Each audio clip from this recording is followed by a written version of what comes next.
Dans le cadre de la semaine de l'étudiant vétérinaire malien de Dakar, Dr Amadou Traoré a exposé sur le thème l'impact de la mauvaise utilisation des antibiotiques en médecine. Pour lui, la mauvaise utilisation des antibiotiques peut causer beaucoup de problèmes tant chez l'humain que chez les animaux. L'impact est trop grand présentement concernant la résistance aux antimicrobiens en médecine, que ce soit en médecine humaine ou en médecine vétérinaire.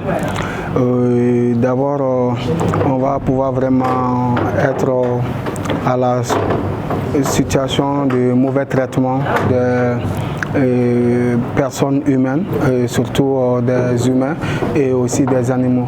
Et quand on essaie de voir à long terme, on va se rendre compte que la mauvaise utilisation des antibiotiques confère aussi la résistance chez les humains à travers la consommation alimentaire.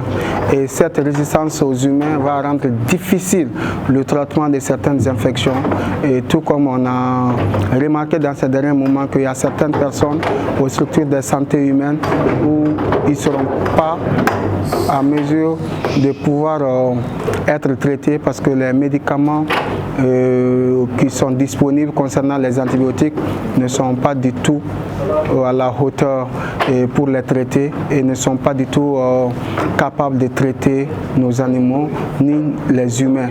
Et cet impact surtout va se conférer aussi vraiment au niveau de l'environnement qui va se rendre compte que cet environnement que nous pensons être sain va pouvoir vraiment être conféré encore de plus ces résistances à travers des gènes qu'on appelle vraiment certaines substances pour être conférées aussi à l'être humain et pensant que ces personnes-là sont en train de prendre des antibiotiques et malheureusement alors qu'ils sont en train de consommer des aliments à travers ces antibiotiques ou s'exposer à des risques vraiment de transfert à travers l'environnement pour la résistance aux antimicrobiens.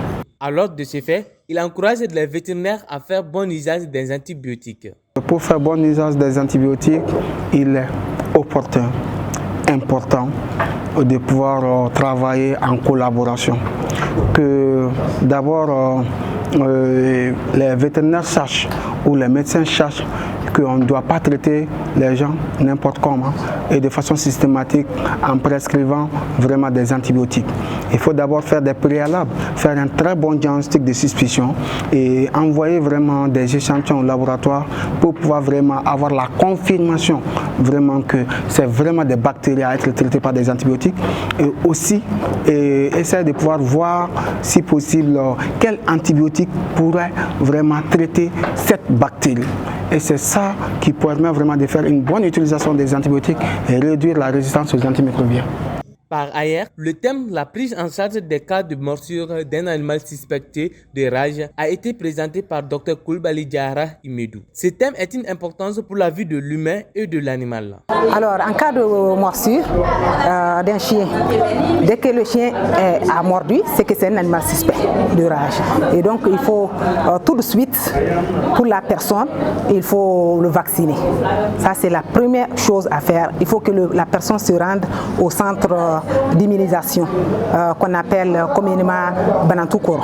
Alors, à côté de ça, l'animal est mis en observation. Et ça, c'est le vétérinaire qui fait. Ce qui fait que dans cette maladie, c'est une prise en charge conjointe entre le vétérinaire et le médecin. Le médecin s'occupe de la personne mordue et le vétérinaire s'occupe de l'animal. Et maintenant, pendant cette observation qui dure un délai de 15 jours, successivement, 7 jours après, une semaine après, le vétérinaire il rend compte au fur et à mesure au médecin comment ça se passe. Elle encourage la vaccination des animaux afin de lutter contre la rage, surtout en milieu rural. C'est très important la prise en charge parce que c'est elle qui permet d'éviter la contamination. Parce que la personne qui a été mordue, dès que la personne n'a pas été vaccinée et qu'il se trouve que ce chien est enragé, la personne fera la maladie. Maintenant, dès que la personne fait la maladie, c'est fini. C'est une maladie qui n'y a pas de retour, il n'y a pas de soins, c'est fatal. Okay? Et donc c'est pour cela qu'il faut une prise en charge et puis le plus tôt possible pour éviter que la personne ne développe la maladie. En milieu rural, C'est ça le gros du problème, parce que comme il a été prouvé que la plupart des cas d'orage, c'est en milieu rural, parce que c'est en milieu rural que les gens sont en proximité avec les animaux.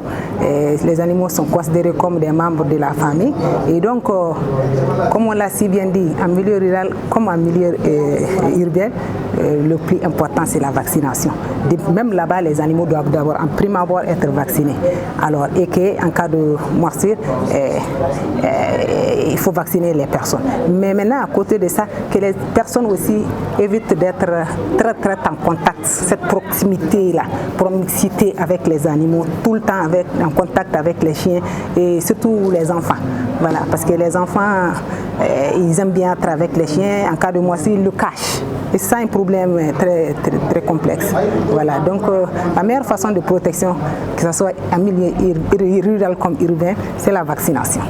Les deux conférenciers saluent cette initiative des étudiants vétérinaires maliens de Dakar.